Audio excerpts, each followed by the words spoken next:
Hello everyone, and welcome to the second lecture of the final unit for the semester. Today we're going to be focusing on incarcerated women and what it's like to be a female offender. Throughout the semester we have really been focusing on the experiences of male offenders since the majority of the criminal justice system is comprised of male offenders. But today we're going to be looking at women who commit crimes and their experiences while incarcerated. Just think of the differences between the two genders while on the outside. There's a lot more to consider for female inmates than there are for male inmates. Female inmates have different health concerns than males. Some women enter prison pregnant. The state has to then manage the pregnancy. Other women simply have menstrual issues to deal with, so the state has to make sure there is a budget for feminine products that they don't have to worry about with men. There are a variety of things that female inmates have to contend with that aren't necessarily an issue for the boys. Today we're going to explore those differences, so let's go ahead and get started. I began the lecture talking about the large disparities between male and female offender populations. Currently, about 93% of all incarcerated individuals are male, so only a small proportion of inmates are female. This means that we have less of a need for female prisons and all female wings in local jails. However, even though women currently only make up a fraction of the total prison population, their incarceration rate is growing substantially and women are catching up to men. Statistically speaking, the rate of incarceration for women has increased by 757% from 1977 to 2005. But when you break that down by race, you see some bigger differences. The growth rate for black women was even higher than the average at 828%, and the rate for white women was much lower than the average, only around 500%. That's still pretty high, but things balance out when you look at things across all races. The one thing that the majority of these women have in common are the offenses that they commit. Like many men, women are being incarcerated for drug-related offenses. But unlike men, women are particular fans of prescription pills. More women are being incarcerated for prescription pill offenses than for any other crime currently. This chart shows the massive growth of incarceration for women at the local, state, and federal levels. The biggest increase is occurring at the local level, followed by state prisons, followed by federal prisons. If they are being incarcerated in jails, that means that they're committing low-level offenses that don't necessarily require years of incarceration. This might mean something like a bounce check or some other petty type of offense. The next few slides, however, are discussing what women are being incarcerated for in comparison to men. You'll notice that there are only 2 instances on this chart in which women are incarcerated more than men for specific offenses: when property crimes and drug crimes occur. This makes sense. We just got done talking about how women are increasing in terms of incarceration rates, and it largely has to do with drug offenses. These 2 percentages are just slightly higher for women than they are for men. Really, what this chart suggests is that women are not much different from men in terms of the types of crimes that they're being incarcerated for, but there are always different motivations behind the crimes that they are committing. Even though the percentages of incarceration are relatively stable when you look at the specific crime, there is still a significantly larger disparity present in terms of the amount of time that these offenders are being sentenced to. You can see here that both at the federal and state levels, women are sentenced significantly to less time than their male counterparts on average. The same is true when you look at the amount of time that they're being sentenced to. If we're looking at the same offense, same conditions, and everything else remains the same except for gender, there is about a 19-month differential between sentences for men and sentences for women. There's a theory that the criminal justice system is chivalrous in nature and is sympathetic towards women due to their responsibilities that women have in comparison to men. Many of these women are mothers and the primary caretaker. They're single mothers, essentially. If the single mother is incarcerated, then who's going to take those children? Men are not given the same level of consideration because more often than not, either the mother will have the kids already or will be given custody if he is the one who is incarcerated first. There is also the idea that men are just more criminal compared to women.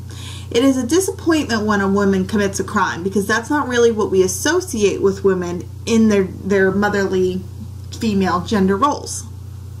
But the biggest disparity that we see is in the use of the death penalty. But this is not so mumuch of a chivalrous issue as much as it is the simple fact that women do not kill at the same rate that men do. We also see women who are killing typically less victims, they have fewer victims, and are more often provoked into killing compared to men. Most often there is a single victim, and the killing is a result of years of abuse or something like that. Women typically are not serial killers and do not kill just for the sake of killing. You see a lot more of that with men. However, when women do kill, they are not always given the death penalty. We see that occurring at a much higher rate for males as well. And those who are given the death penalty only make up a very small portion of death row and of the actual executions that occur. I want to spend a little time talking about the exceptions to the rule. Meet Eileen Wuornos. For those of you who don't already know her, she is the first real female serial killer that we have. Eileen's story was told in the movie Monster, starring Charlize Theron, playing the lead role. Eileen described herself as a hitchhiking prostitute who would kill men for money in order to provide for her girlfriend. She claimed that the men raped her and that she was forced to kill in self-defense, but that story didn't really seem to hold up with authorities. Long story short, she went around the state of Florida and killed men for money. She was convicted of 6 murders, but is credited with actually 8 kills. This is a map of the state of Florida. You can see here that there are 8 stars on the map, all representing an area in which Eileen killed a man. So let's begin with the first murder that took place in Volusia County, which is on the East Coast. In Volusia County, this was her first kill, and during that murder, she killed Richard Mallory, who was 51 years old at the time, and he was from Clearwater, which is over by Tampa, and he was an electronics shop owner. On December 1st, 1989, a deputy in Volusia County there discovered an abandoned vehicle that had belonged to Richard Mallory. His body was found a few days later on December 13th, several miles away from the car in a wooded area. Mallory had been shot several times, but the bullets to his left lung were found to have caused a hemorrhage, and then he ultimately died from that hemorrhage. So after killing Richard Mallory, Eileen then traveled across the state a little bit and ended up in Citrus County, which you can see with the second star here. It's over on the Gulf Coast, so she was sort of hopping back and forth across the state. While she was in Citrus County, she killed David Spears, who was 43 at the time, and he was from Winter Garden and was a construction worker. His body was found on June 1st, 1990 along Highway 19 in Citrus County, and except for the baseball cap that he was wearing, Spears was completely nude. He had died of 6 bullet wounds to the torso. After David Spears, Eileen then traveled to a little bit south towards Tampa and killed a man named Charles Carskadon, who was 40 years old at the time, and he was a part-time rodeo worker. His body was found on June 6, 1990, so only 5 days after the last victim, in Pasco County. The medical examiner found 9 small caliber bullets in his lower chest and his upper abdomen. So you can see that there's a trend here in the way that these men were killed in terms of the amount of times that they were shot. So after killing Carskadon, Eileen then headed north a bit to Marion County and killed Troy Burris, and he was 50 years old at the time. He was a sausage salesman from Ocala. On July 31st, 1990, he was reported missing, and shortly after that, on August 4th of the same year, law enforcement found the body in a wooded area along State Road 19 in Marion County. And the body had already started to decompose, but evidence showed that he had been shot twice. After that, Eileen actually stayed in the same county, in Marion County, and had killed a man named Charles Dick Humphreys. He was 56 and was a retired Air Force major. He was a former police chief and a Florida State child abuse investigator. Humphrey's body was found in Marion County on September 12th, so about a month later in 1990, and was found not too far away from where investigators had found Troy Burris. The body was fully clothed. It was not naked like the others, but it had been shot 6 times in the head and in the torso. Humphrey's car was found in nearby Suwannee County, so this means that Eileen was on the move once again. This time she didn't go that far to kill her next victim, who was named Walter Gino Antonio, and he was 62 at the time. His body was found on November 19th, so about 2 months later, near a remote logging road in Dixie County up in the north there. His body was nearly nude, had a little bit of clothing on it, but was partially naked, and he had been shot 4 times in the back and in the head. And law enforcement found Antonio's car 5 days later in Brevard County. Okay, so our last victim, finally Eileen, killed a gentleman named Peter Symes. He was 65 years old at the time. In June 1990, Peter left Jupiter, Florida, and was heading for New Jersey. And law enforcement later found his car in Orange Springs, Florida. And witnesses at the time had identified both Eileen and Eileen's girlfriend, Tyra Moore, as the last 2 people who had seen the gentleman in question and were seen leaving the car where it was ultimately found down in Orange Springs. And a palm print was found on the interior door that matched Eileen's hand, and Symes' body has never been found.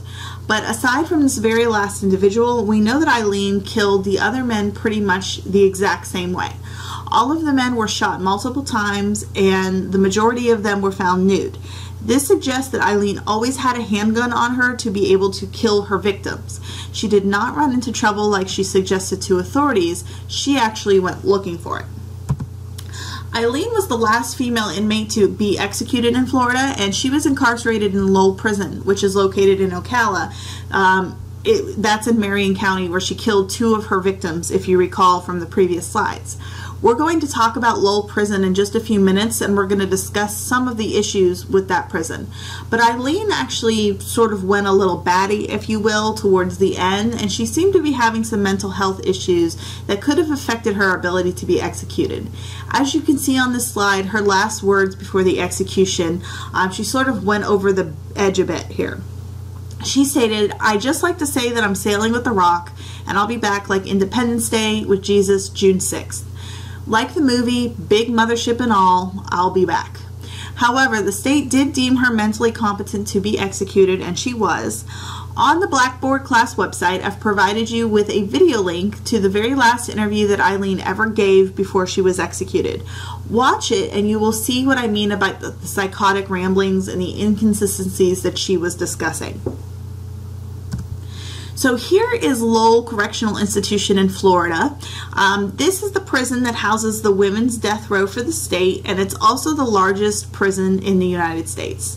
The reason that I'm talking about this prison is because over the last few years there have been numerous reports that a ton of issues were taking place in the institution. Mainly they were happening at the hands of correctional officers. Inmates were reporting for years that they were not receiving proper medical care, and that they were being forced into prostitution in order to receive certain amenities, or they were simply sexually assaulted by the correctional officers working there. No one ever listened to the inmates' reports that had been taking place for years until 2014 rolled around. In 2014, a young inmate named Yvonne McBride died from complications related to H1N1, or the bird flu. For a 26-year-old, otherwise healthy young woman to die from the bird flu raised some giant red flags. Then information was released that 6 other inmates died the same year, also with complications related to the flu. Inmates should not be dying from the flu if they are receiving adequate medical care. The Miami Herald requested information from the state and continued to investigate what was going on at Lowell. They also found that so many different things were going on, and the state was not doing anything to correct the situation. I have posted a second video on the Blackboard website so that you can see the interviews of the prison inmates and how they were living in the prison. This is part of the Miami Herald investigation. So go ahead and pause this lecture now and go and watch the other video, and then come back to finish the discussion on this prison. As you can tell from the other video, there was a lot going on in Lowell. Women were not receiving cancer treatments when they should have been. They were undergoing double mastectomies with no reconstruction. There were sexual assaults occurring, punishments, prostitution for basic goods and services, and little to no oversight from the state. So I ask you what the root cause is here. What's to blame for these medical issues occurring? The answer to that is prison privatization. This is an issue that is occurring all over the country, not just at Lowell, but often not on this large of a scale in one facility. Lowell is the nation's largest women's prison. It has 2 doctors, 2 advanced nurse practitioners, and about 24 LPNs for nearly 2,700 inmates. All of this information is according to the FDC, or the Florida Department of Corrections.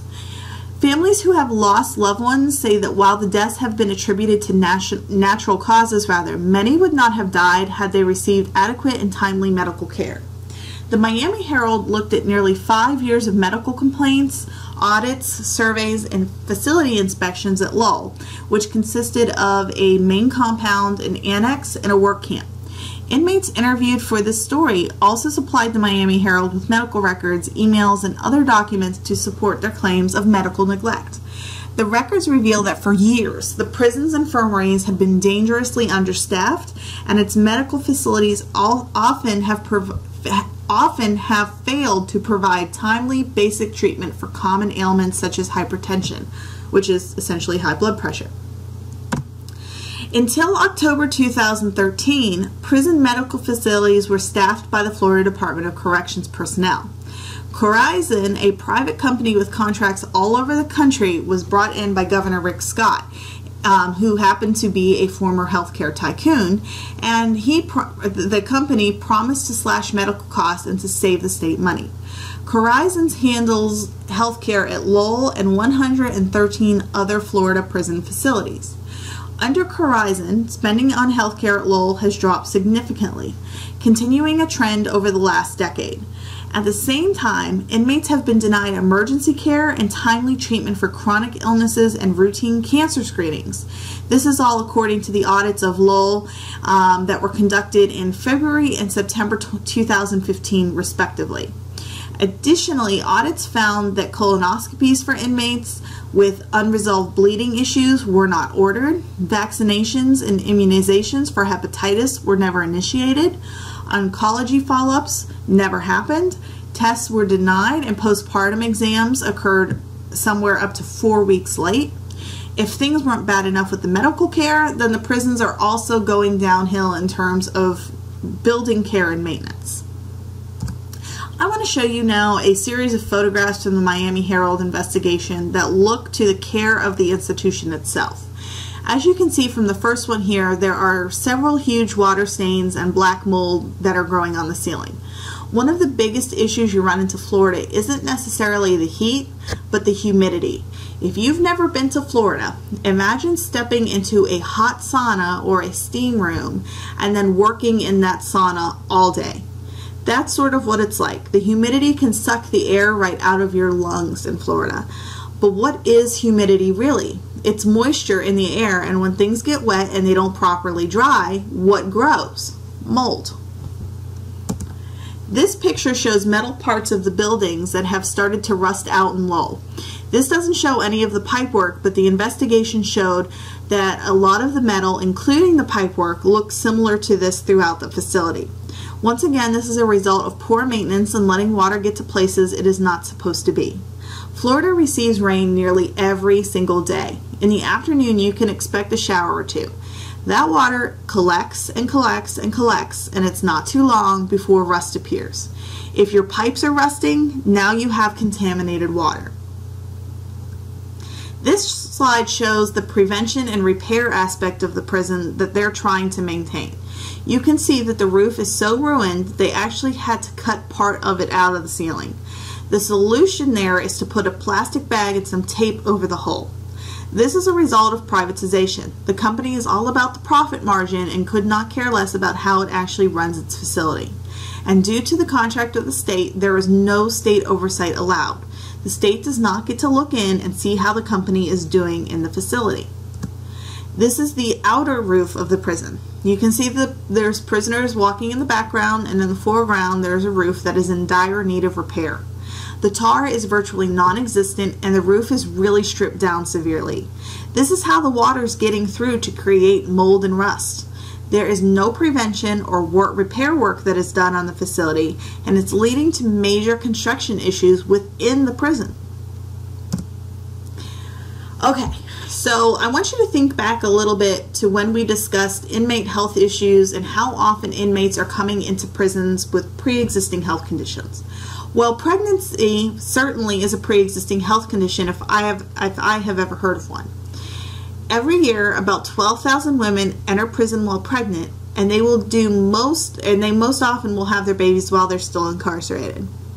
Just because they're pregnant doesn't mean that they still aren't subjected to the same conditions as the other inmates.